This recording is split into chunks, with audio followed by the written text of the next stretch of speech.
Focus report, and today we're looking at a different aspect of our top story, the Israel-Hamas conflict. The war in Gaza has brought the debate on the conscription of Israeli Arabs in the military back into the spotlight. At the end of the last month, 3 weeks after the latest fighting started, Israel called up another 16,000 reservists. Some decided to risk jail rather than join Operation Protective Edge, while others, who don't legally have to be part of the IDF, like Christians, signed up as volunteers. Our reporters take a look at how Israel's religious minorities feel about military service. Laughing and chatting away, this close group of friends has gathered in Haifa in the north of Israel. But this is no ordinary meet-up. One of these friends could be going to jail in just a few hours' time. How do you feel? Are you ready? Anan Shaheen is a member of the Druze religious community. Like all Druze of Israel, Shaheen was called up for military service, but for him, engaging with the IDF was out of the question.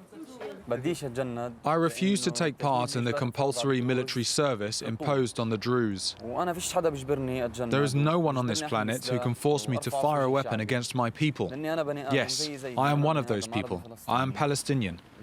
My whole family has spoken out against my decision. Only my grandmother, with whom I live, supports me, although even she opposes my refusal to join the army. Anan feels no greater pressure than from those who live in his hometown, Shfar Amr. It's the same village that the colonel of the Golani Brigade, Hassan Alian, is from. He is considered a hero in Israel thanks to his military feats in Gaza. But Anan does not want to follow his lead. With his friend's support, he's come to the IDF recruitment centre to announce his refusal to sign on. He risks a jail sentence. Stop stressing, don't worry. Nothing bad will happen to you. We're all here for you. Back in March, the Friends created a movement called Orfod Shabak Yehmik, which translates as "Refuse, your people will protect you." Their objective is to oppose the military recruitment of Arab Israelis. The Israeli system has succeeded in interfering in Palestinian society. It has attracted Druze, Christians, Bedouins and Muslims in the ranks of the army of occupation. We leave Anan. Thanks to the Refuse movement, the army decides to exempt him from military service. We head to Nazareth. Faraz Jabor is a 21-year-old man living here. He has just returned from his military service.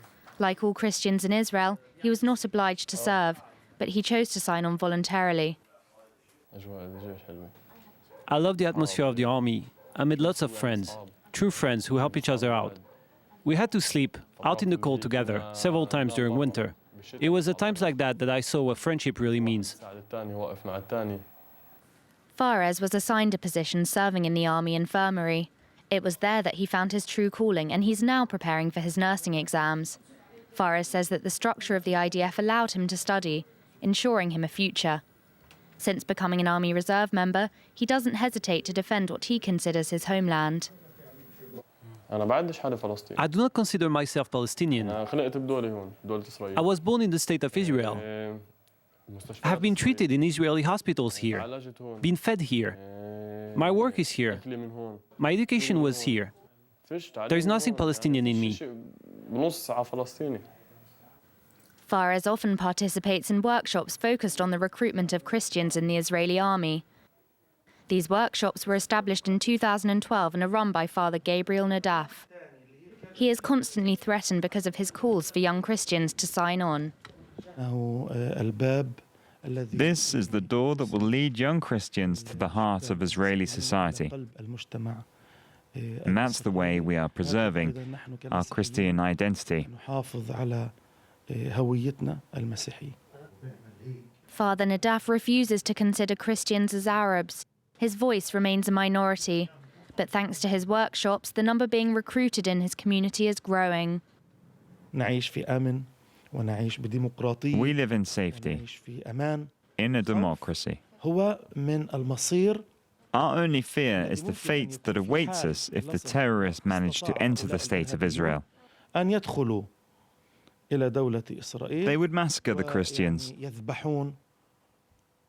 like they did in the Arab countries.